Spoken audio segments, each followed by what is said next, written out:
Welcome to No One Can Hear You Pod, the world's first and only movie podcast. In today's podcast episode, we will be discussing Wes Anderson's 2001 comedy drama, The Royal Tenenbaums. So if you've seen the movie before and you want some fun facts, or you're looking for a fire movie rec to stunt on your friends with, stick around. Now, before we dive into today's episode, we will go, as always, we go over the films we've watched recently, but feel free to jump ahead to our discussion using the chapters linked in the description. So John, tell me, how's life been since our recent explosion into YouTube stardom? Well, everything's changed. I can't walk down the street. Everything's changed. I should say we now have 730 views on one of our videos. This is a pretty big deal. I know, it's huge. I try to go to the grocery store, just get mobbed. It's scary. It's gotten frightening. Yeah, I know, it's getting tough. But I'm doing good, man. It's been a couple of weeks since we last talked, so got a couple movies I want to talk to you about. But how have things been with you before we get into that? They've been great. Everything yeah, good? A lot of the same stuff. I'm just kind of trying to avoid the paparazzi and those sorts of activities and not letting it all go to my head. But no, jokes aside, things have been good. Yeah, from how you've been texting, I've been worried that you've been letting the fame get to you. You've been every day you're hitting me up saying like, "This is it," like. Yeah, I mean, this is the big time. And we now have, I should say we have 40 hours of watch time too, which means that we're officially not just screaming into the void when we make these episodes. Yeah, we might have to change the name of the podcast, man. I know people can hear us pod. Yeah, but there's some episodes where no one can hear us. So I think it's okay.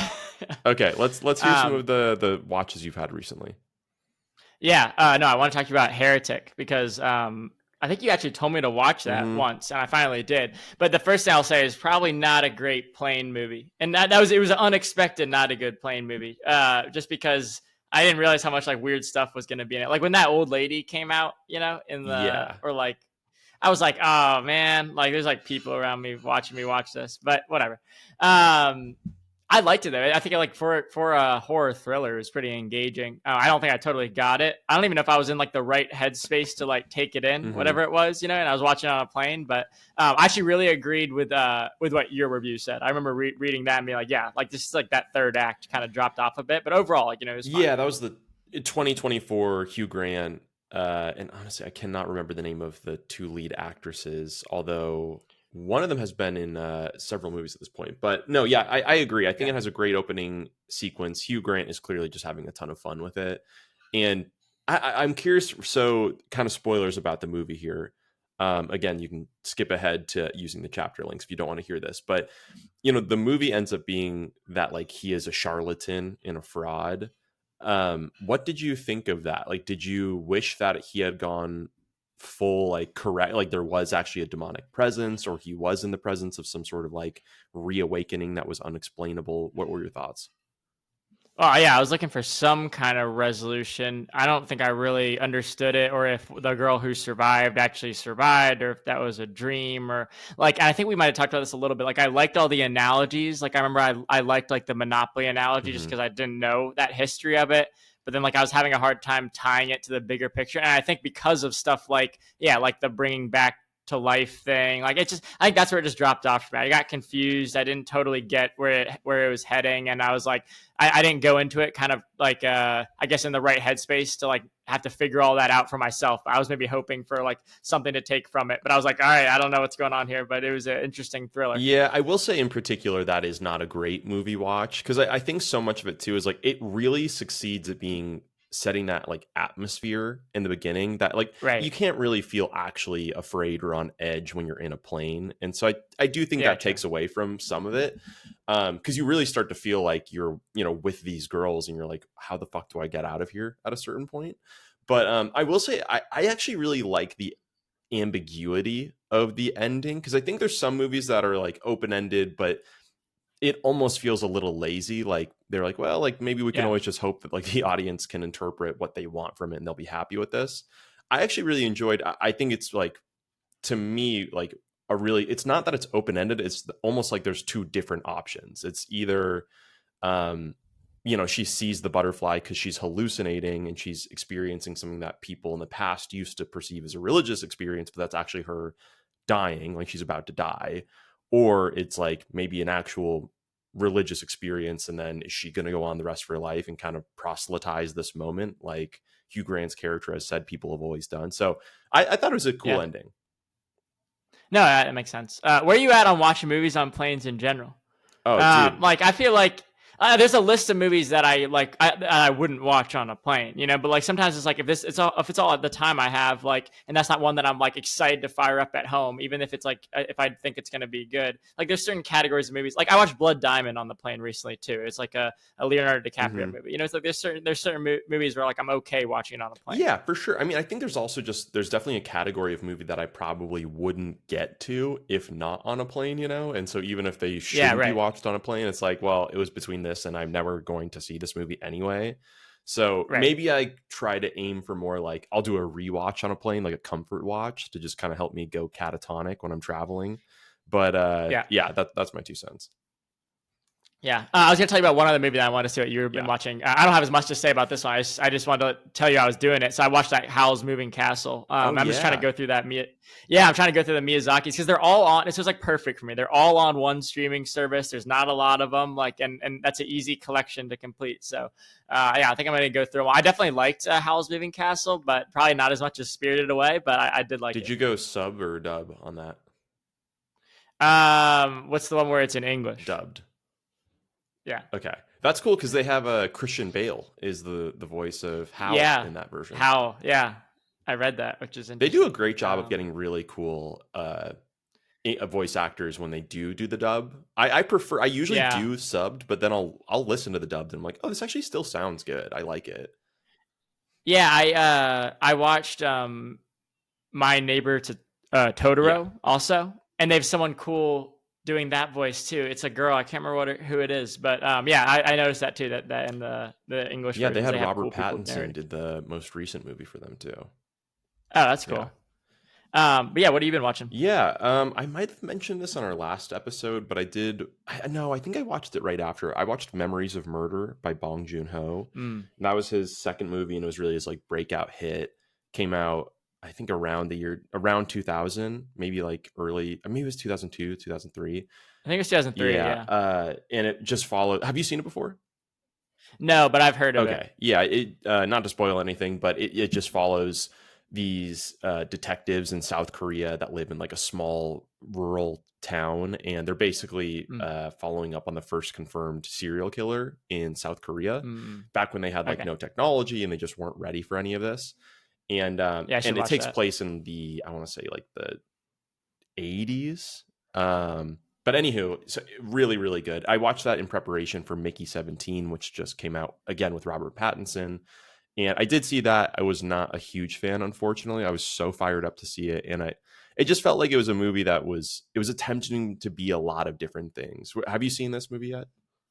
No, but now I've heard like a couple mixed things on it. So what makes you say that? Because that's kind of like I keep hearing mixed reviews. Yeah, it's like a sci-fi comedy, I would say, where Robert Pattinson is basically on this ship of humans that are trying to go to colonize another planet, and he is like the onboard kind of like replicant where they can just keep killing him and then recloning him to do experiments and whatnot or dangerous jobs. And so it had like a great trailer, I thought, and some really great actors on. And Bong Joon-ho is obviously fantastic. His most recent movie was Parasite, so there was a lot of hype for this one. But it could have been a movie about a lot of different things, like what is a soul? The idea of just like replicating this person, which one of them is really him? Or it could have been about like environmentalism and like issues surrounding that. But I never felt like it really found its lane fully. And maybe it'll grow on me in time, but I was a little let down by that one. Okay. Yeah. That tracks the other stuff I've been hearing, and people kind of want more from it. But yeah. Yeah. Okay. And it wasn't quite fully a comedy. It seemed like it was really trying to get a message across, and I just didn't know if it succeeded at that fully. I will say the other movie that I want to talk about is, have you ever seen Best in Show? No, I don't even know what that is. It's I would say it was definitely successful. It was like a big mockumentary, but the mockumentary genre itself is not huge necessarily, but it's I believe it's Christopher Guest is the director and one of the lead actors on it. But it follows it came out in like probably 2000 also, and it's a series of people that are that have their dogs in like the American Kennel Association's Best in Show. So it's like a mockumentary following what's the type of person that would do this. And there's, I mean, it's incredible. It's like Jane Lynch. Oh my God, this is going to sound so Zoomer, but the girl from White Lotus, who the gays are trying to kill me in season 2, but she's in a bunch of stuff. I've never seen that, but I'm looking at the cast right now. It's like an all-star, like Jennifer Coolidge, That's Catherine what I was O'Hara. talking about. Yeah, I figured it was one of those two, but I've never seen White Lotus. But yeah, this is an all-star cast. It's incredible. It's just like they clearly shot so much of it using improvisational takes, and I think there was something like 160 or 200 hours worth of footage that they cut down to like 95 minutes or whatever the runtime is. But I highly recommend. It's truly incredible. Well, it's got Eugene Levy and Fred Willard too, who are like improv masters. Fred Willard is a huge part of that movie, and I think Eugene Levy helped to write it with Christopher Guest. Yeah, cool. I might have to check that out. Okay, recent movies aside, let's get into the Royal Tenenbaums here. So, John, do you want to give us some of the facts on it? Yeah, I'll give you some facts. So it's got a 4.1 rating on Letterboxd, been watched or logged by 1.1 million people. I'll give you the summary here. Family isn't a word, it's a sentence. Royal Tenenbaum and his wife, Etheline, had 3 children, and then they separated. All 3 children are extraordinary, all geniuses. Virtually all memory of the brilliance of the young Tenenbaums was subsequently erased by 2 decades of betrayal, failure, and disaster. Most of this was generally considered to be their father's fault. The Royal Tenenbaums is the story of the family's sudden, unexpected reunion one recent winter. It was a $21 million budget, made $71 million at the box office. Pretty good. I was impressed by that. And I want to give you a couple production notes first. Is that all right? Yeah, I would love it. Yeah, so it was actually inspired by Wes Anderson's parents' divorce, although it kind of veered its own course after that, but that was the inspiration. It's a complex script, took 2 years to complete. It actually has a co-write credit by Owen Wilson. I'm not sure how much he contributed, just thought that was notable. Took a ton of inspiration from all these famous works that I know, like I don't know what any of these things are when I was looking through it, but like it's like Orson Welles and like French films. I'm like, all right, this guy's way smart. I don't know. But yeah, so I saw that. One thing I thought that was interesting, and obviously with his recent passing, rest in peace, Gene Hackman. He was hesitant initially about taking the role. It was written for him. So Wes Anderson was definitely thinking of him when he was writing, but it ended up winning a Golden Globe for Hackman for Best Actor. But I wanted to look at a little bit why he was hesitant. I guess he said he kind of lacked the understanding or like the commonality with Royal, like just didn't really see it. But his agent luckily persuaded him to take it. But they were also they were getting worried. They thought he wasn't going to take it. So they had Michael Caine considered, Gene Wilder, like a couple of different people. But yeah, I cannot imagine a different person in that lead role, But what do you think about that? It's just like, it's got to be. It has to be. He's incredible in this. And yeah, just to call it out again, I mean, what made John and I want to do this movie in the first place was Gene Hackman passing away. And seems like potentially pretty tragic fashion too, about a month ago. And just this is my favorite of his performances, and admittedly I haven't seen a ton of his works. Like, John, I know you're a huge fan of The French Connection, but yeah, I just think this is such like a singular role for me. I love this movie. I won't get ahead of it, but this is definitely one of my favorite Wes Anderson movies in general, and I love Wes Anderson, all of his works, so I think that's like a particular stamp of praise for me.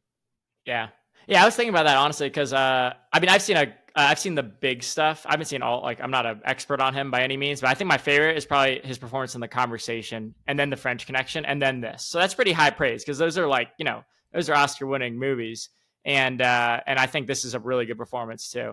He's also in like Unforgiven, if you ever seen that. Bonnie and Clyde, he plays like a brother. Like, he has a couple other like smaller roles in really good movies too. But yeah, another thing I wanted to tell you about for kind of production facts for the set. So 250 sets, which I don't know. I mean, that just seems like a big number. I don't know what the average amount of sets per movie are. Maybe I should have looked that up. But it's like makes a lot of sense. It's totally believable too. Even in the research for this, we're going to go through all the sequences of the movie.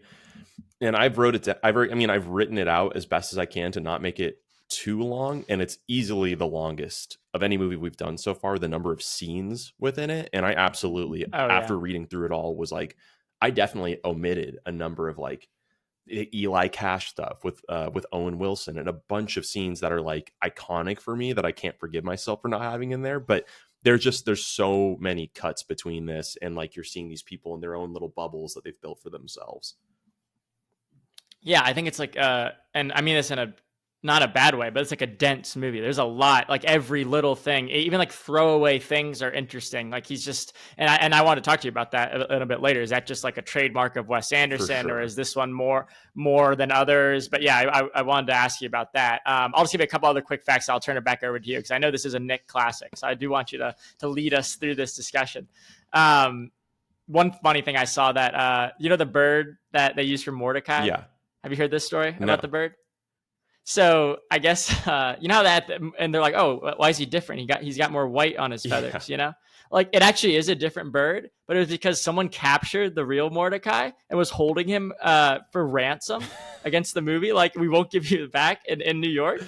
And so they just kind of like wrote it into the script. It seems like they're just like, oh, it's a different bird now. That's crazy. Isn't that kind of funny? Yeah, that's an incredible story. Also, like, what kind of it's believably New York, just because New York has 50 of every type of guy and gal in the world, that there is someone that's catching birds, and first of all having the skill set to do it, then somehow getting in touch with the production, and then third being the level of crazy to be like, I know that you know that I have the bird, I'm not giving you the bird back. Like, insanity. Yeah, and the guy's like, "Hey, man, I'm just trying to make a buck, you know? Yeah. Like, I got this bird." Like, it's just like nothing. There's probably nothing to him. He's like, "You know what? It's just my latest thing, you know?" Mm-hmm. But yeah, tell me about this movie, man. Like, this is a classic for you. You love it. You're a big Wes Anderson fan. I'm getting more into him. What was your take on it this go around? You've seen this before. This is a rewatch. So, I mean, I've probably seen this movie, 5 to 10 times now. And it was definitely a movie that I heard the name of, I mean, like any other movie, well before I got to see it, but I just had it repeated so many times. And it was definitely at a point where I had started to consider myself definitely like a movie guy again. And I had seen even a couple of Wes Anderson's movies. Like, I had seen The Grand Budapest Hotel. I had seen Moonrise Kingdom in theaters. And for whatever reason, and I think I'd even seen Rushmore, which was kind of his first bigger movie. I mean, technically he had Bottle Rocket as a short film, and then he made a full film, a feature out of that, and then he made Rushmore. But anyway, I had seen a lot of actually his smaller movies, just compared to Royal Tenenbaums was such a hit. And when I finally did see it, like, I just found it so profoundly moving. I think one of the best words that you used to describe it, John, was just dense. Like, there's so much going on in every scene, and literally, like, the surrounding scenery around them is so dense with, like, people live here and have had like memories and experiences here.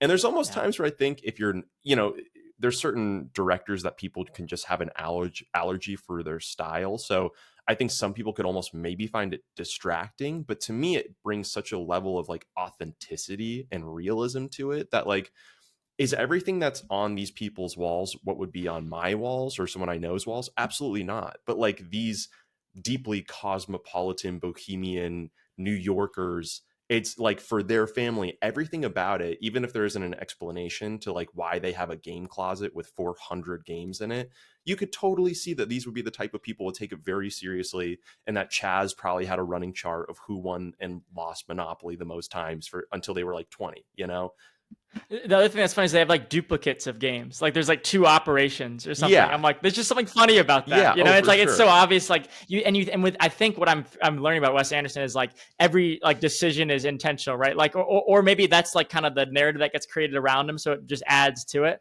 But it's like, oh, like there's like I think he made a choice to put 2 operation games in that frame, like, prominently. For sure. Like, I just like choose to believe that. No, I mean, I think it's, if this was like a one hit wonder for him, maybe that would just be like sort of the vibe, or like the the cultural thing that we all say about him. But I think it seems very confirmed at this point that he's deeply meticulous with everything that he does, every prop in there. And actually, I'm curious, did you ever see Asteroid City? No, the only other movies of his that I've seen are Bottle Rocket and Grand Budapest Hotel. Okay, got it. Well, Asteroid City came out, gosh, I want to say that was 2.5 years ago. It came out 2023 in the summer, I want to say. And anywho, a big part of that movie is that it's very, it's almost meta. It's like very much like an onion of layers of, within the movie, there's actors playing characters within a play, within like a live show. And anywho, you can just already see, I mean, and that's not his first instance of having, what seems almost more like live theater in one of his productions. Is actually a pretty common piece of his movies, but like this movie in particular, his sets, he has such like um, a preference for having them feel like you are seeing small character actors within a small scene. Like any one of the Yeah. scenes like that, like literally are being shot in here, it would fit on stage of like an SNL or something. Like they all have this sort of black box theater, almost like a high school production that never really ended for him. Well, and how about just the fact, and I mean, you talk about fitting within an SNL. I mean, the other thing that makes it feel like that to me is it's funny. Like this is a funny movie. I was watching it by myself and laughing out loud. That's a rare thing, you know. Oh, It's like whenever if I'm watching a movie with somebody and it's funny, it's like you would probably sometimes get more laughs than you would. But if you're laughing watching it solo, like that's some pretty good comedy. yeah, it's so sincere in that way. Yeah, like it's not, there's Yeah. nothing performative about that. I'm curious to ask you now if there's anything in particular that you can like remember that made you crack up, or if you want to wait until we go through the scenes. I think when we start going through the scenes, Okay. I have a couple noted written down. You know what? Yeah. Let's do it. Let's just hop into it.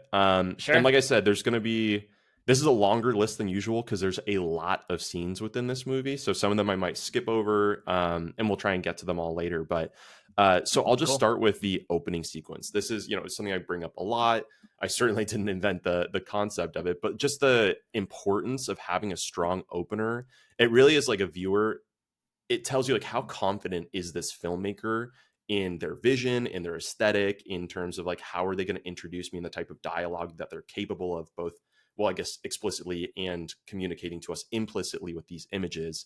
I love the opening of getting to know Chaz, Margot, and Richie. Like it's explicit in that they are child prodigies. Their mother literally wrote a book on it. But you just like, it's so believable immediately when you see the way that these child actors are in their little sets. You know, Chaz already has his like Dalmatian mice business going on. Margot already looks unbelievably like aloof and kind of like this tortured artist, but a genius. I love that opening. What did you think of it, John?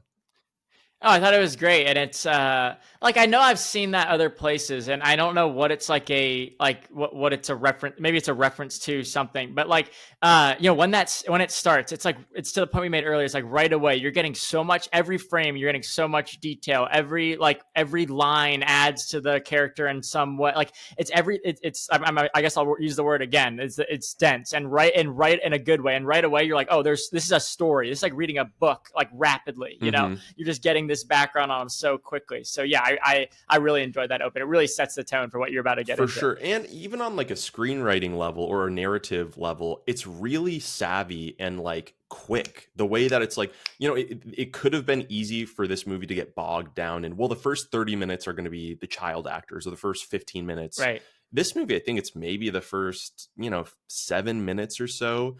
And honestly, a lot of those scenes are like we're seeing Margot's first play at her birthday, and she's asking Royal for his thoughts on it, and he's immediately like, right, well, you know, it's just a bunch of little kids on a stage. I don't know what you want me to say.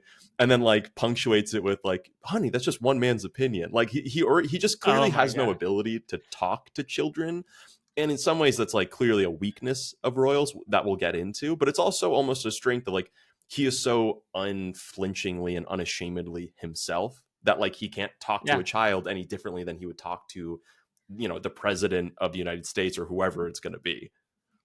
Yeah, he gave honest feedback. Now he shouldn't have, but to his daughter. But he gave his honest feedback. But that said, with that density, I'm curious. There's so many things that even on this watch through that I picked up on that I hadn't noticed before. Like, I mean, one of these is obvious. Maybe I had seen it, but I just forgotten about it.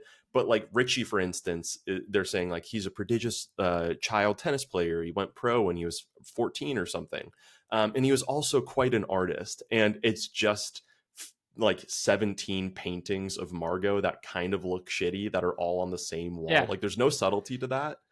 No, but he's also asking the lady to put it in a certain way. Like she's standing up there and he's sitting back, and he's like it's gonna make a difference. And it's like just the position of it is so weird. And she's trying to put this one up, and he's like telling her where to go. It's just it's crazy. But it's also like that little scene of you're seeing them hang the things on their walls, which is really such, at least in my memory of the movie, such a big part of it is what is on these walls in this house. And so even only getting one instance of like, oh, we're seeing like, what does the conversation look like when they have done this in the past? Like it makes all the other scenes where you do see their environment and why it is so important to them more believable. But I also love in that play scene after he's like criticizing Margot for it. If you look at it, like it's like a kids show. They're all wearing like zebra and giraffe costumes.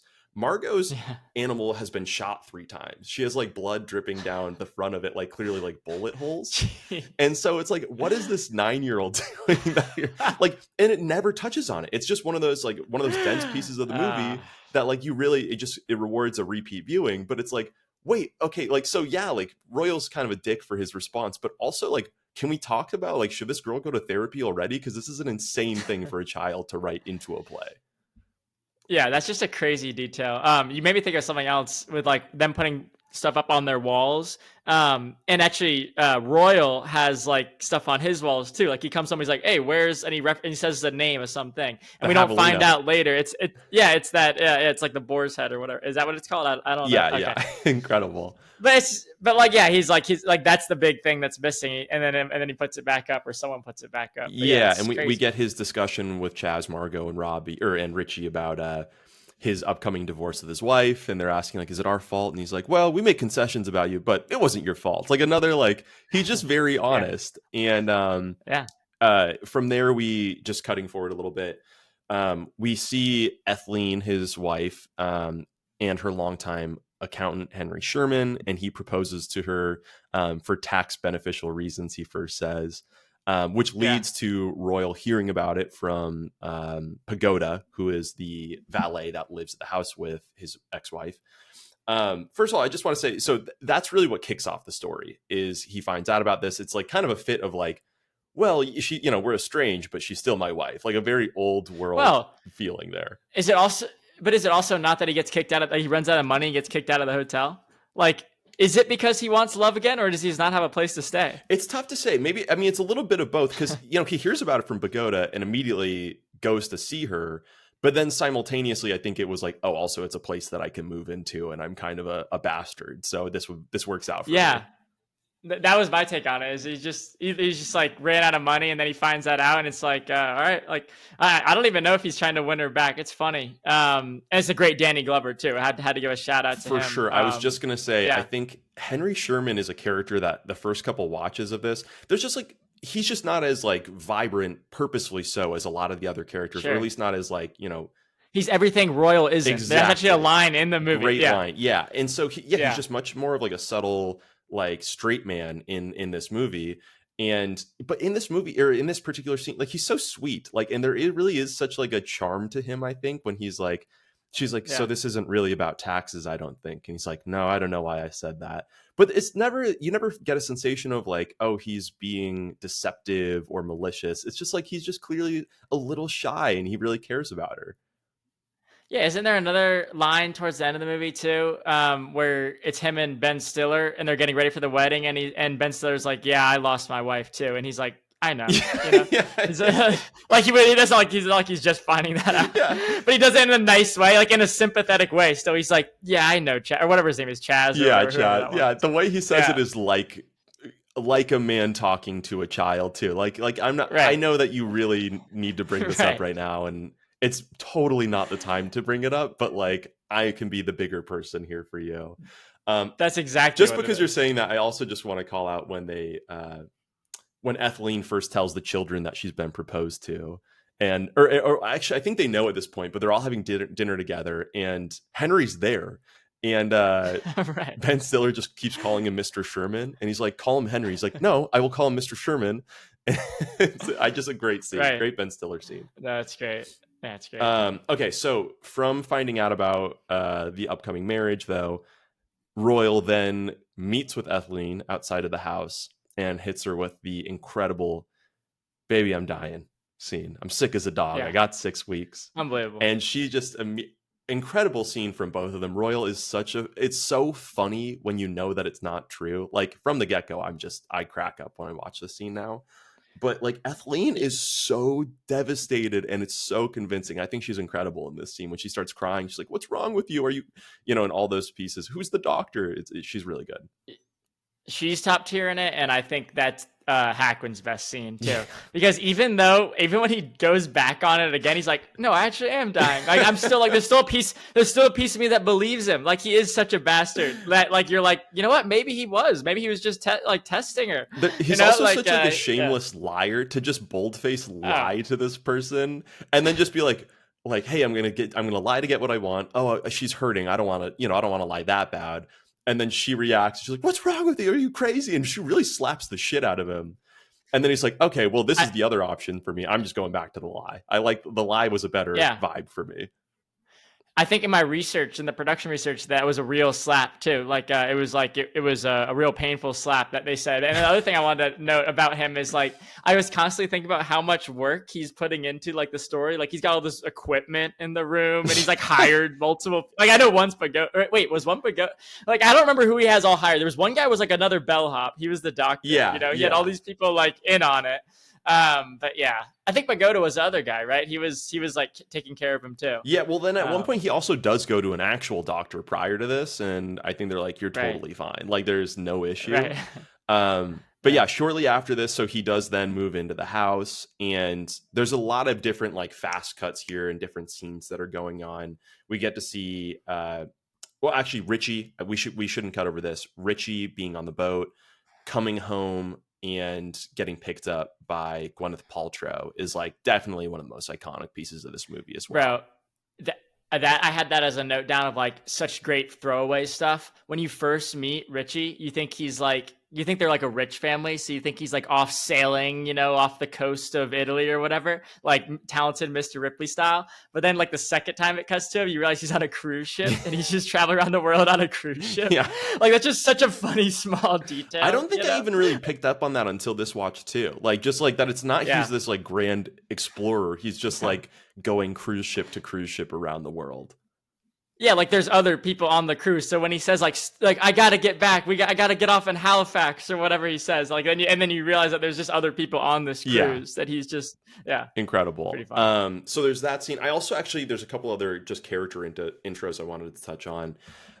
Bill Murray as Raleigh St. Clair. First of all, the most Wes Anderson character name in maybe any of his films. Incredible name, but not a huge part in this, but every scene that he's in, he's just bringing like so much to the sequence. Like, he's a great support role in this movie, I think.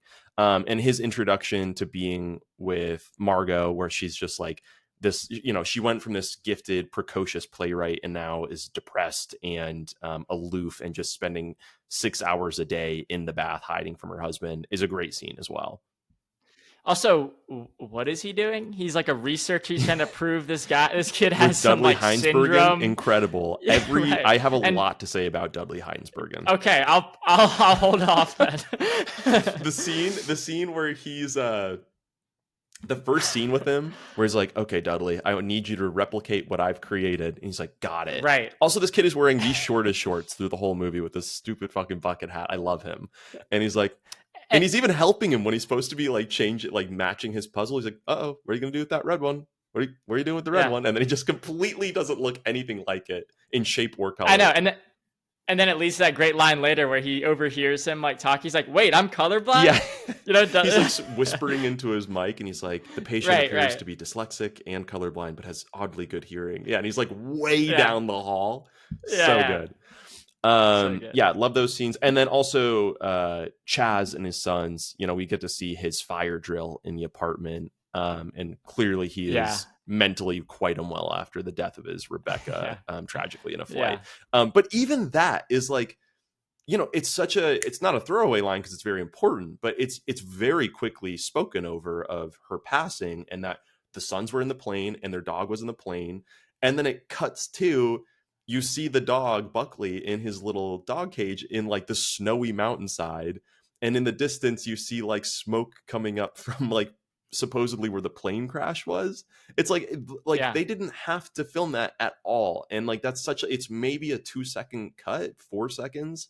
And like, they went and took the time to do that. That's why this is such a deep, in-depth, like dense movie. Yeah. And spot on. And also I think, something about the fact that it only happened 6 months ago makes it kind of funny too. Like, so the way they're talking about it and stuff, and like I don't know, it just seems so recent, you know? Like it's like it should be longer, but it's funny that they chose 6 months. Oh yeah. Okay. Well, actually, this leads perfectly to the next sequence in the movie I want to talk about, which is really when I think the movie kicks off into like, not that it's slow, but we get into what is the purpose of this movie. What is it trying to be about? Okay. Which I think is about family, shared time together, bonding, the time we spend, and actually knowing and understanding who we are as individuals. And that to me is when Royal meets Ari and Uzi at, I believe it's the 305th Avenue Y or whatever it is.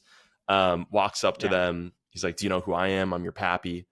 And drops, I'm just going to say this already. This is my favorite quote of the movie. I'm very sorry for your loss. Your mother was a terribly attractive woman. Is just an incredible way to talk about a death. Insane thing to say to boys.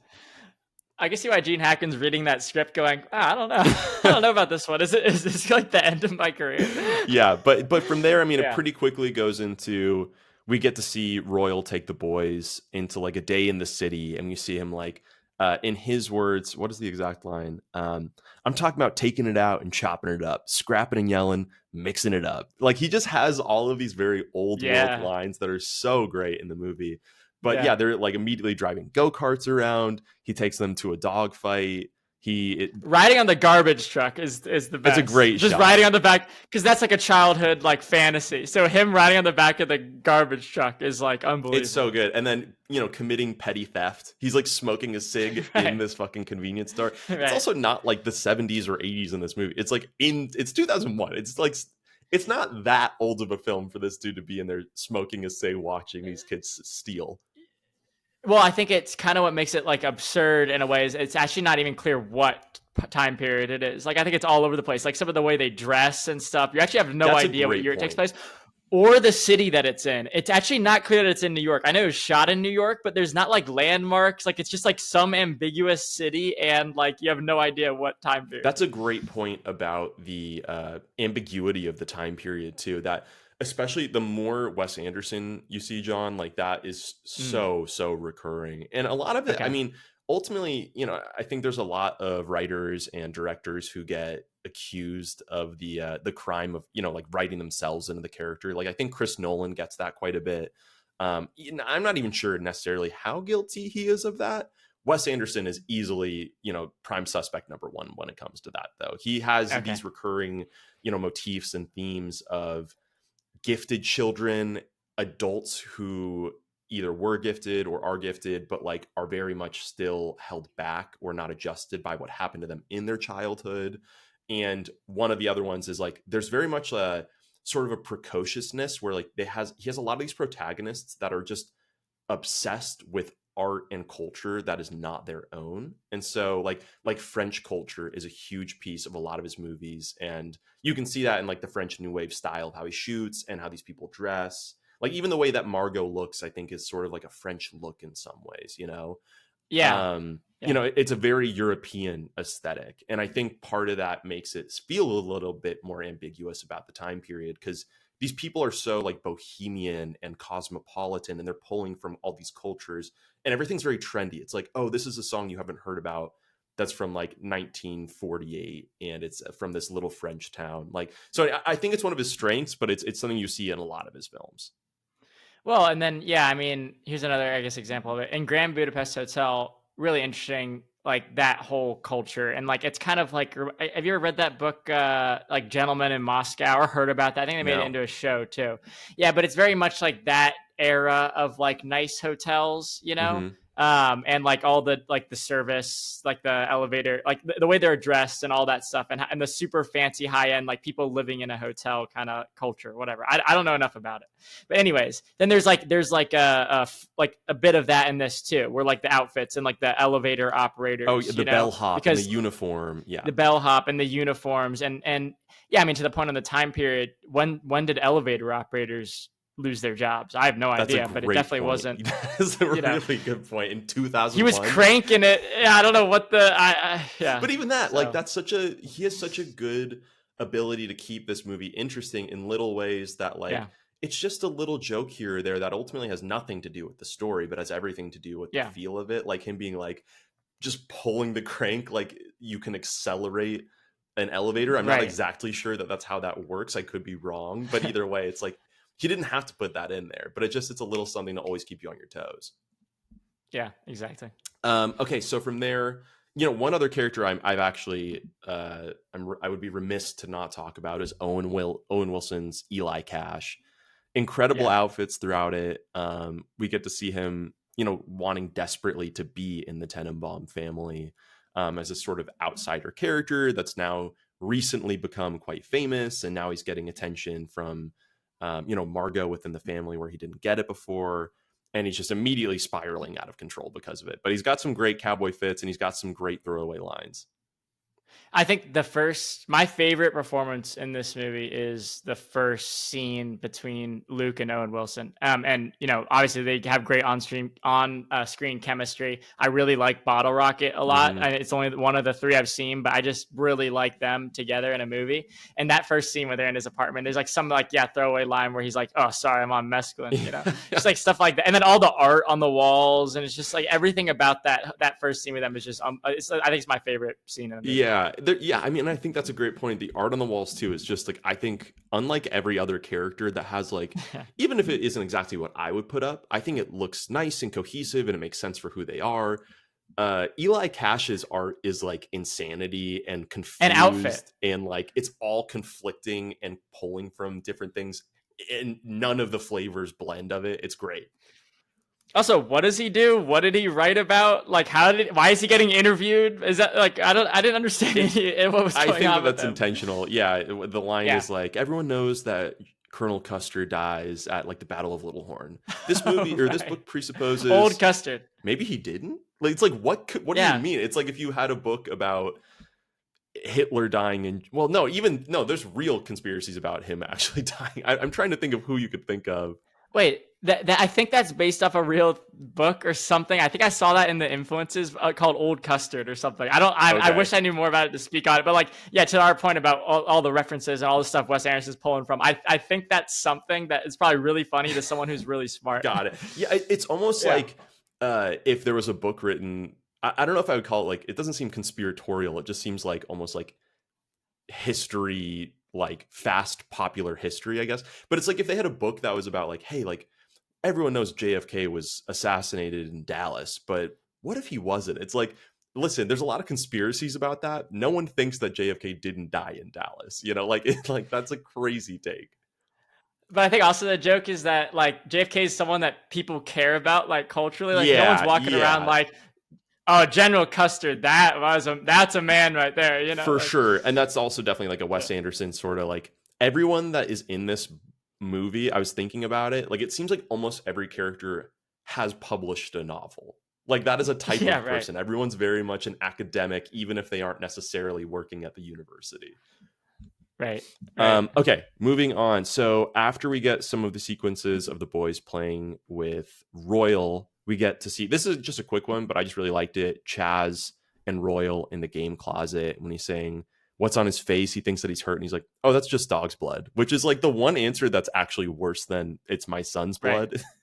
Right. And we get Ben Stiller's, hey, are you listening at me? Like snapping at his father, just yelling. He's so pent up. And yes, I am. I think you're having a nervous breakdown. I don't think you've gotten over Rebecca. I think that's just a really like well done scene. And it just adds like another level of depth to like their dynamic and like Chaz's uptightness, but also like he clearly does have an inability to actually express himself in like a useful way. And even if Royal has not been a good father and Chaz has every reason to be mad at him, he can still see things in Chaz and he can still be a person in this family that's willing to point stuff out when nobody else is. Yeah. Wait, let's talk about Ben Stiller for a second. Like, is he a highlight in this movie for you, or is like, do you like his character? I think that like, what do you think about the tracksuits thing? Like, is this a good time to talk about that? Yeah. Oh, this is a great time. I mean, I love him. I'm going to tell you right now, I'm like incredibly biased. I like everything about this movie. I have no notes. I will say, he's definitely playing a different note, or like maybe even I would say like a different God, if only I knew anything about music. He's like on a different scale almost than I think the rest of the characters are. Where like a lot of them, like I was He's in saying, a different key. yeah, there we go. He's Thank in you. a He's different in a key. different Yeah, key. But I think in some ways that's intentional. Like he is not as artistic or like free flowing as maybe some of the other characters are. He's also like the one that's kind of gone through the most direct trauma of anybody in the movie. Like a lot of the other people are dealing with depression or anxiety. Ben Stiller like actually had True. his wife die in like a very traumatic fashion very recently. And that's not to like undervalue like what Gwyneth Paltrow is clearly going through as well, but like I don't know, I think he's more pent up and hurt in a way that the other two aren't. So Good point. I like the aesthetic choice of them all wearing the tracksuits just because I think it's hilarious and I love that look for them. And the payout of them wearing all the black tracksuits at the end is fantastic. So I like him. Yeah. Yeah, I like him too. I'm a fan of him also. I mean, I love him in Tropic Thunder. I think he's so funny in Zoolander. Dodgeball is like one of those. Man, that would be a funny one for us to do. Are you a fan of Oh my Dodgeball? God. It's a 5-star masterpiece. I love that movie. That could be one we should do, man, because that's one I probably saw as a kid that I haven't revisited in a while. But that was one of those ones It's in still elementary good. school but people would quote it. Like I remember in elementary school saying, "Is that like if you could dodge a wrench, you can dodge a ball?" Like that's all those quotes, you know, like. Man, okay, that could be one for the old list. But yeah, no, I'm a big fan of him too. But actually, you know, the point that you made, I think, is why I asked the question. Is that it does feel like he's in a bit of a different key, but maybe it's justified because he's the only one who's gone. Yeah, I actually completely agree with what you just said. But I was just curious what you thought about him, so that's funny. No, yeah, and I get what you're saying. I do feel like we need him because as much as he's uptight and in some ways unrealistic, you know, he's just so tense at all times. And like the idea of this child having a tie dispenser in his closet, like the rotating tie clips, it is silly. He also, I think, in some ways plays kind of the realist character, like the most real life, which I think it helps in a way. Like I maybe it's not as cohesive with some of the other pieces, but I think it would maybe be a lot if we had another character that's just kind of quietly a little aloof but intelligent. Like I like that he's a little bit more combative and actually asking things. Yeah, you know what's funny is he plays such extreme characters in Tropic Thunder, Zoolander, and Dodgeball, and that like this is such a tame, like it's like a light version of that, you know. And to your point, it's like as far as you could go without being way out there in the movie, but he's still playing that role, the guy who's like just way out there. And like when you've seen it in Zoolander and Tropic Thunder and Dodgeball, where it's like the core of the movie is how wild this guy is or the part he's playing.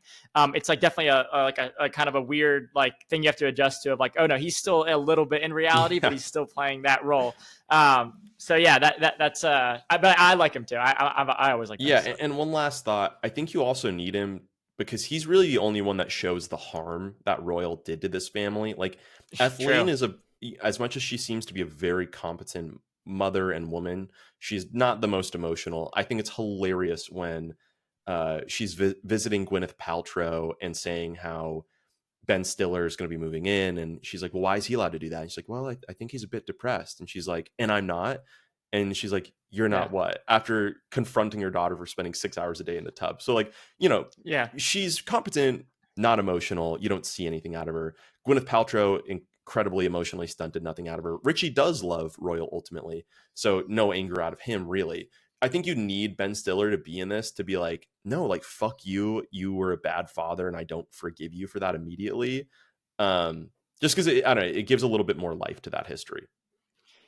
Yeah, I guess he's the only one that really had like he sued him, right? Like he sued him twice, and like, well, he sent him to prison. It's never like explicitly said in one scene, but like over the course of it, you find out that Gene Hackman Royal had stolen from him, and he like took him to court, and Royal went to prison for 3 years and got disbarred because of it. You know what's funny about this movie is that part is on the equal playing field as the fact that he refers to Margot as his adopted daughter. You know, it's like everybody's like gripes with him are kind of on the same playing field. But Ben Stiller's character is like whole life has been changed by this man. Like there's litigation, and he went to like you know, it's not even really discussed openly. There's like one quick cutaway scene that you see him be like, actually I object, and his lawyer is like, actually you shouldn't do that. And then you see Ben Stiller's like child character, And like, instead of the lawyer telling him not to talk, he's like whispering in his ear. Like, clearly Ben Stiller's already the boss of this man. Yeah, incredible. I don't even remember what he did. I literally don't even. Like, he I'm stole thinking about it as bonds we're and talking about cash out of Richie's, or not Richie, out of Chaz's safe. Right, and Chaz was he was like a boy genius. I can't remember what he did. It goes so fast. I think I need a second rewatch. Yeah, you do. Okay, moving forward. So I'm going to cut through a couple of these a little bit more quickly, but we do see Royal and Henry getting clashing in the house. We hear, Royal refers to Henry as Coltrane very offensively. Then we find out that Royal's meds are fake after Henry does the most scant of research to see how much of this is just a facade. And Royal is kicked out of the house, and then Pagoda stabs Royal, which is a great shot. You get that's great. The last time you put a knife in me, you hear me is fantastic. And so things are on the downhill a little bit here. And wait, why did he do that? I was sorry, I was thinking about that. Why did Pagoda? Was it was it just like one? I didn't even get that. I didn't get that at first. It's because he's been kicked out of the house. He lives here. He's like a full on, like, this is Ben is, it's not even his career. It's like his life, his livelihood, his vocation. Right. So now he's homeless too, and so he's like pissed off about it. Okay, and then we get Richie and Raleigh meet with the PI and find out about Margot's sexual history, which is just a great flashback sequence for starters. When we see she briefly was married to, I believe it was like a Jamaican jazz musician or something, and a bunch of other things. Yeah. Just there's a 1 second shot of that picture, and it's just so funny. It's so good. I want to talk a little bit about Gwyneth Paltrow. Can we do that right now? Oh yeah, do it. All right, bro. She is so good at this. Like, I think she plays that like perfectly distant, like aloof artist kind of. Like, it's like literally pitch perfect. And like just the fact that she's like covering up for all those years that she smoked cigarettes, like it's just so outrageous. Well, there's even it's not gonna, those aren't my cigarettes, and he's like, they fell out of your pocket. It's like she's not as subtle as she thinks at all. And that's the big reveal after they find out all that stuff about her, like all the different crazy things she's done. It's like, but that she smoked cigarettes. Like, that's the big, the big thing, because that's what makes her like that edgy, like to your point earlier, like kind of the French artist, with for sure. And it's for herself. Like it's how she views herself of it. She's like, well, people don't know things about me. There's a lot about me that's actually quite hidden. It's fantastic. And it's like, and then it's as childish and immature as smoking cigarettes.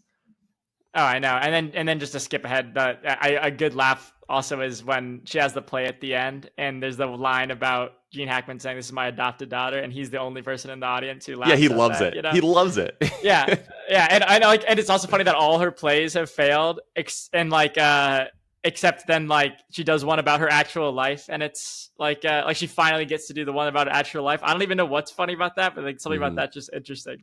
For sure. Well, then we go into Richie's suicide attempt. Right. So before I go, I have a lot of notes on this, but I'm curious, did you see this coming? What was your sensation when this occurred? Yeah, I think I could see that. It's very jarring, like the way that the music that comes in, the lighting that comes in, it feels like a really tonally abrupt change in the movie. I think when he starts shaving his head, I'm like, all right, yeah, I see this going. But yeah, I thought that was really funny. That there's one line when they talk about his suicide note. You might be getting here, but I'm sorry, skipping ahead. But when they talk about his suicide note, and he's like, I regained consciousness, then I wrote the suicide note, So like, then they call into question if he actually was trying to kill himself, Yeah. Like, it wasn't until he regained consciousness that he's like, oh, this would be a good opportunity. Yeah, it's also just a great Chaz scene of you just see like, oh, okay, like it's not like he's just a dick with Royal necessarily. Like, he also just like is an inquisitive person. He just asks a lot of questions, and sometimes it's a little bit grating, but that's just like his style. Yeah. Anyway, okay, so we do go into the scene though of Richie attempting suicide. Needle by the Hay by Elliott Smith kicks in, which is just an incredible song. And I mean, what makes it so jarring, and it's not like this is a subtle thing, but really it's the lighting that is so different. It changes from really the rest of the movie is just consistently these muted yellows and browns and like amber like reds, and then it becomes this cold white blue tone that's like really sort of suffocating and sterile and lifeless. And it's also just in direct contrast to every other scene that's had all these things on the wall that, like, even if these characters are not emotional or lovey-dovey by any means, there's so much like proof of life around. And now it's just like this like harsh mirror light, harsh mirror coloring and everything. I think it's just incredibly shot. Yeah, agree. So from there, what else you got? So we do. So he goes to the hospital. A total shift from how heavy that is. The first thing that Royal says when he sees him, when he's like fleeing the hospital, he's like, he didn't look half bad for a suicide. Crazy thing to say. And the fact that he checks himself out. Yeah, it's so funny. They just let him check himself. Oh yeah. Also, I just want to say really quickly, can we talk about how handsome Luke Wilson is? Once he shaves the beard and the head, I think he's actually like up there for just one of the most good-looking lead actors we could have had out there. No, he's a stud. He's like he's like beautiful. How many degrees off from Brad Pitt is he? You know, like it's like Brad Pitt in Fight Club, Owen Wilson with his head shaved in this movie. Like that's only a couple degrees. I totally agree. He's got an unbelievable job. It's really the shape of his head is so good. I mean, good for you, Luke Wilson. I hate you for it, but I am happy for you. And Owen got a tough beat with the nose thing. I mean, he you know, it's just tough, but he's embraced it. It's worked out for him. I'm not too worried about Owen. And we can cut through some of these other scenes a little bit more quickly just so we can get to some of the categories. But, you know, we do see Richie and Margot talk about their feelings together in the tent. They do kiss, and then ultimately decide that they want to keep their feelings secret. I have more questions on this, so let's hold that for now, John. And we can just go, if that's okay. And then we can go into really the last two sequences, which are the wedding sequence and then the epilogue. So for the wedding, I just want to say I love when Royal apologizes to Henry. I think it's such a good quote. I just want to read it really quick. I've always been considered an asshole for as long as I can remember. That's just my style. But I'd really feel blue if I didn't think you were going to forgive me. I don't think you're an asshole, Royal. I just think you're kind of a son of a bitch. Well, I really appreciate that. Just great writing, great delivery of those lines from both of them. Oh yeah, that's great. Eli Cash, who again I think we haven't done enough talking about, but if maybe we can talk about that later. High on mescaline, crashing into the Tenenbaums' house with I don't know what type of makeup that is. Maybe I'd call it Native American. Like it's like Native American, yeah. Almost killing. Oh, he does kill Buckley, which is tragic because Buckley is a very cute dog and had just survived a near-death plane crash experience. But Chaz goes into a blind rage, almost blinds his brother, and then ultimately hurts the priest, and then attempts to kill Eli by throwing him from a rooftop. If it didn't turn out there was like another building right next door. Any thoughts on those pieces? Yeah, I mean, I liked it. I thought it was funny. Like I don't know if I like that as the last 30 minutes were my favorite part of the movie. Mm-hmm. I'm not trying to rain on the parade, but I think that the Owen Wilson car driving thing, that's when it just got outrageous to me. And then chasing around the house, I'm like, all right, okay. I like the fact that Gene Hackman saved the kids. Like there's some stuff that ties to the bigger story that I thought was funny, but this was like the only part that I think kind of held it back a little for me, but I did enjoy it. That's fair. I do like, so it has my favorite quote from the movie, which is Royal and Chaz finally embracing, and Chaz just kind of breaks down and has that I've had a rough year, Dad. I know you have, Chazzy. Yeah. That to me was probably the most memorable part of this movie. The first 5 times that I saw it, like I would cry at that for sure. That is the one that would always get a tear out of me. Yeah, and it's also funny that like he forgets that Chaz's wife is buried in the cemetery earlier. You know, it kind of sets the tone. He's like, oh yeah, I don't even remember what the line was, but it was something about like, oh yeah, I forgot was someone else buried here too. I think he's like there's another body we got to visit, or like another court. It's insane. And he takes half the flowers off the grave that he'd already put on his mom's. Yeah. Pretty good. I feel like there's a nice little like circle of, you know, Royal also buys them the Dalmatian, which is kind of a tie-in to Chaz having as a business the Dalmatian mice, and it's sort of saying like, hey, like here's like a thing about you that I know you love, but it's also like actually like a thing of normalcy that would be good for your children and their happiness, and it's not just a business. Like I think it's ultimately it's also just aesthetically it looks good and it's a cute touch. Wait, was that how Chaz got rich, off of the genetically Dalmatian mice? As a child, yeah, Like, he started a business doing that. That's what they say at the beginning. And I love that you see them throughout the house for the rest of the movie. Oh, yeah. All right. And then, yeah, just wrapping up the scenes here. So we do have the epilogue from there. We see Margot releases her new play, which is a success, and Royal loves. Raleigh publishes his findings of his book on Dudley, which is so good. Of like, hey, well, can he tell time? And he's like, oh God, no, just laughing at his patient. His face is incredible. Bill Murray is just like transformative in this movie. He's like a totally, I don't know if it's the beard and the short hair and the glass. Like, I guess he does that same kind of look in other Wes Anderson movies, right? Isn't that how it kind of how he looks to Asteroid City? A little bit, yeah. Okay, I haven't seen that yet, but in other Bill Murray movies I've seen, I was like, damn, this is just good. One more call out to Dudley, because I have to say this. The scene when Margot leaves, takes a cab back to her mom's house, and she's leaving Raleigh, and Dudley just walks over to this fucked up cab and is like, there's a dent there and there and there. Yeah.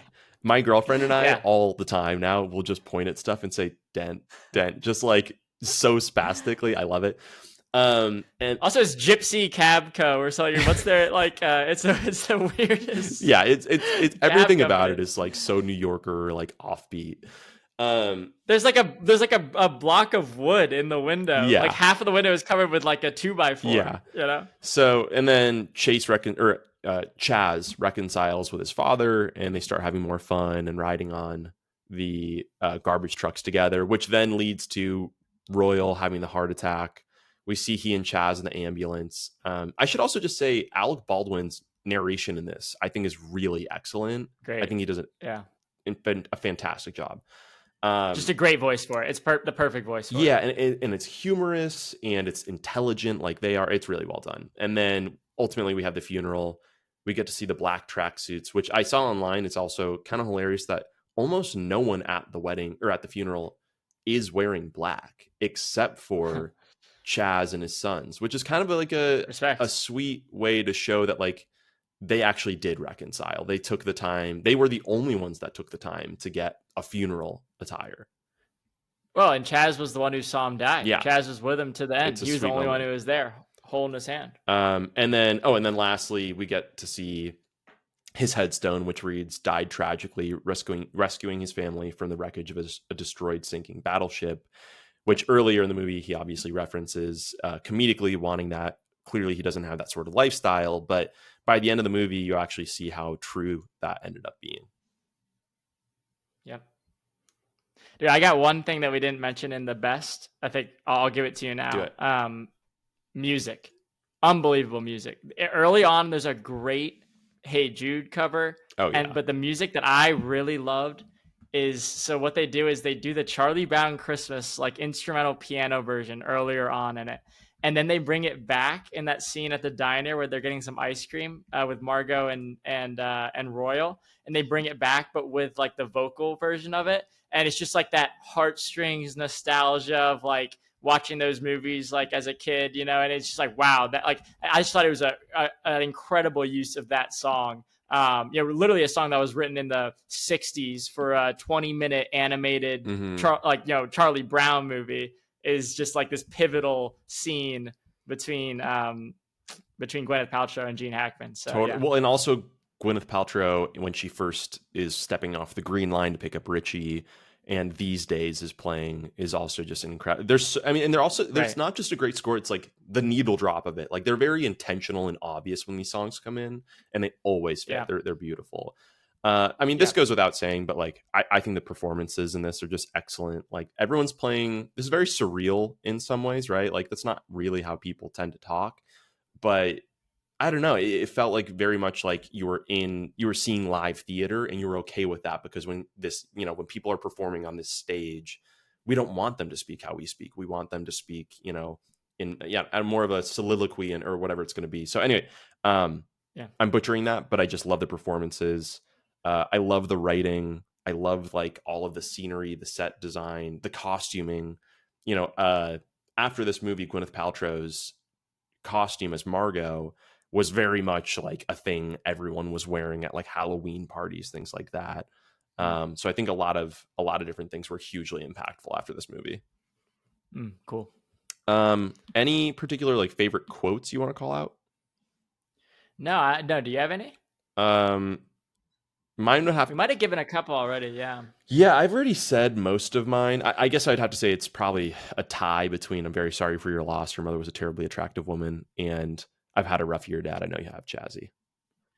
I don't remember the exact quote, but I think mine might have been when Owen Wilson says, like, "Oh, sorry, I'm on mescaline." Whatever he says about mescaline the first time, which just totally switches up everything you thought about him as a character. You're like, "Oh, okay, got it." That's probably my favorite line. And another song, "Me and Julio Down by the Schoolyard," when he is with the kids, is great. Needle drop. All right. Any other main like concepts you wanna touch on before we go into like I have a couple of miscellaneous things and then some questions for you. Yeah, I just got questions and some closing thoughts, but yeah, maybe we do that first and then yeah. Yeah, so I do just want to say I hadn't really felt this way until this recent watch, but and this was in my Letterboxd review for it. But really, like on the surface, I felt like this movie is about a family whose dominant trait is a distinctly cosmopolitan form of genius. But the real common thread that binds these people together is that each believes they're the one that doesn't belong. They all long to be part of the family, to be accepted and encouraged, yet they do everything in their power to prevent it. And they do this in different ways. I think, maybe Etheline is the only one who doesn't feel like she's not in the family because she is like ultimately the cornerstone of like how they were even able to be raised and survive.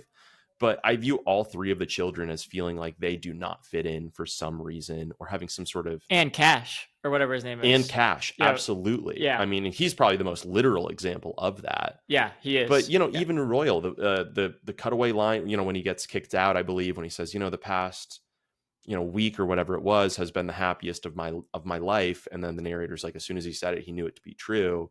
I think it's such a good example of like, wow, he did want to be here because it was the best days of his life, and yet he did everything in his power to not make that so. He had no interest in all those types of things. So anyway, I just think it's a beautiful character study in that way. Yeah, no, I think that's well said. What about some questions? I got some questions for you first. Yeah, go for it. Maybe I could do a couple for you. What do you think about the Margot Luke Wilson relationship? Acceptable? That was one of my questions for you. Okay. I'll be honest. I think for how twisted this family is and like sick these people are, I don't know. I mean, they're not blood. They've clearly always cared for each other. There's nothing abusive about it. Like, I don't have any beef with it, to be honest. Of like, and also like from the get-go, they've always been clear that they're not blood siblings. Like their father made that to be explicitly clear at all times. So I don't know. To me, it's like if there's no one's harming one another, they're all adults in this picture and they actually care about each other, then like, why not? Yeah, I'm in the same boat. What about the Bill Murray and Dudley relationship? Is that acceptable? In a romantic or is sense? He being no. Or is he being is in a clinical sense? Do you think Dudley's being exploited? I don't know that Dudley is capable of being exploited because I don't know if, can a mule that's carrying a yoke be exploited? I don't know if Dudley has the mental faculties for that. I don't know. It also seems like Raleigh just hangs out with him, and it seems like Dudley likes it. Like at one point when like Raleigh's all depressed because he found out his wife's been cuckolding him. You've made a cuckold of me. Raleigh's just depressed on the couch, and Dudley's like, so do you like want to play any games or run experiments on me? Like he clearly likes it. So I don't think he's too bad with him. Is there anything wrong with Dudley at all? Is he just a guy? There's a lot wrong with Dudley. There is a lot wrong with Dudley. All right. My question for you, of the main characters in this movie, who do you think is the most well-adjusted at the start of the film? Or in plainer words, who do you think is the least fucked up? Yeah, I mean, I think the not fun answer is Danny Glover. Yeah, I'm not going to do that one. I literally wrote the same thing. I was like, the boring answer is definitely Henry Sherman. I'm going to make a case for Luke Wilson. I think he's doing all right.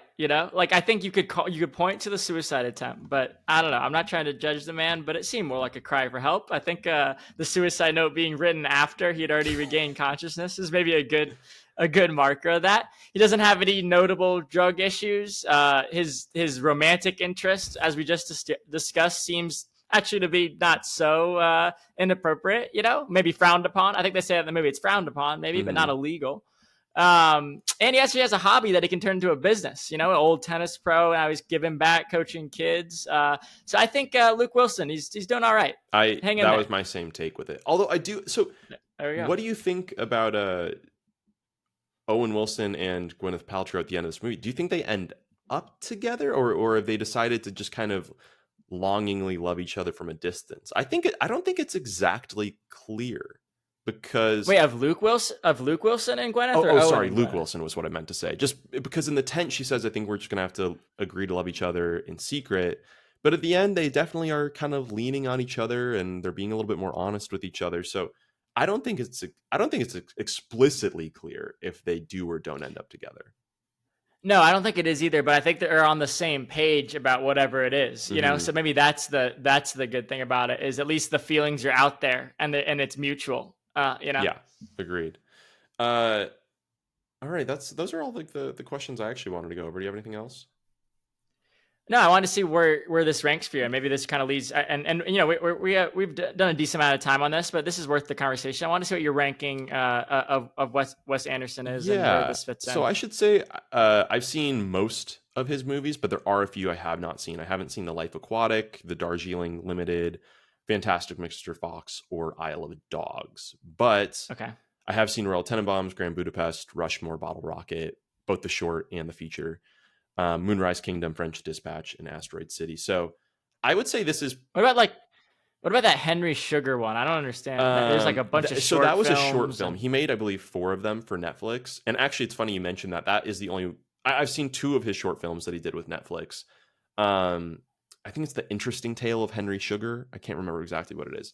I think it's like The Wonderful World of Henry Sugar. Yeah, something like interesting. That, yeah. But anyway, incredible. It's really good. If you haven't seen it, I would really recommend it. Okay. The Royal Tenenbaums is, I would say, probably my favorite of his movies. I just think I love the writing. It's super deep. God, I'm having a stroke over here. It's super dense in terms of like all of the set design, and I think it's incredible.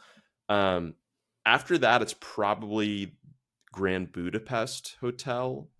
I just think Ralph Fiennes is like, I think that's one of my favorite performances of all time. Like that might be a top 5 performance for me. Yeah.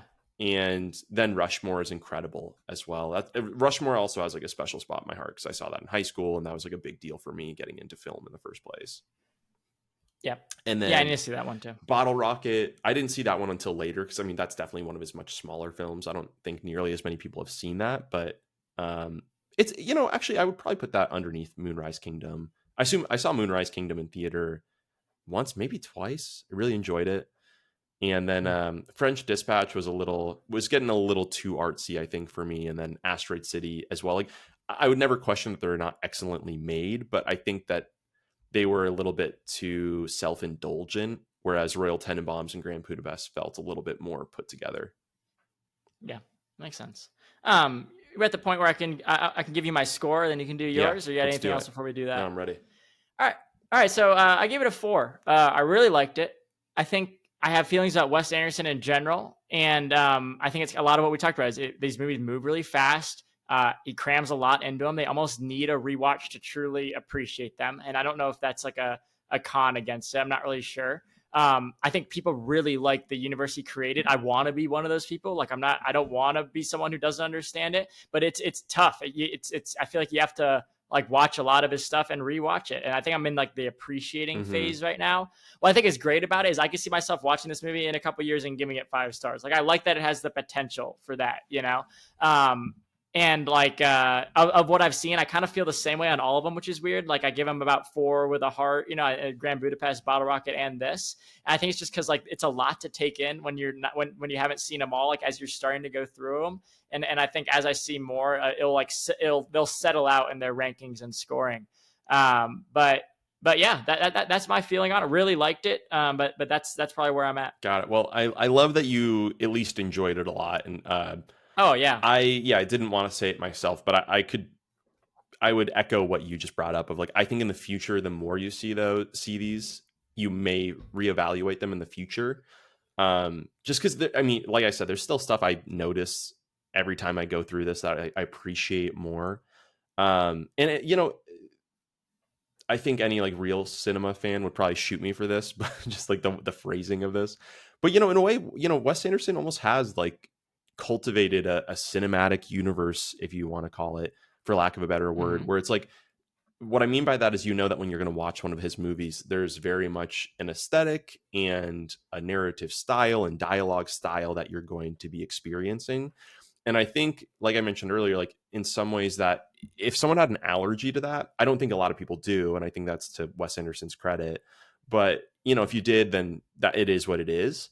But I think that the more you get exposed to it, it actually becomes such like a comfort thing. Like for me, it really has. And like, even if not any one of his movies is my favorite movie of all time, I mean, I would say this is certainly one of my favorite movies of all time. There is just like that comfort piece. This is the type of movie that I can come back to every year, and it still brings so much joy to me. So it's a 5 out of 5 for me. I love this movie.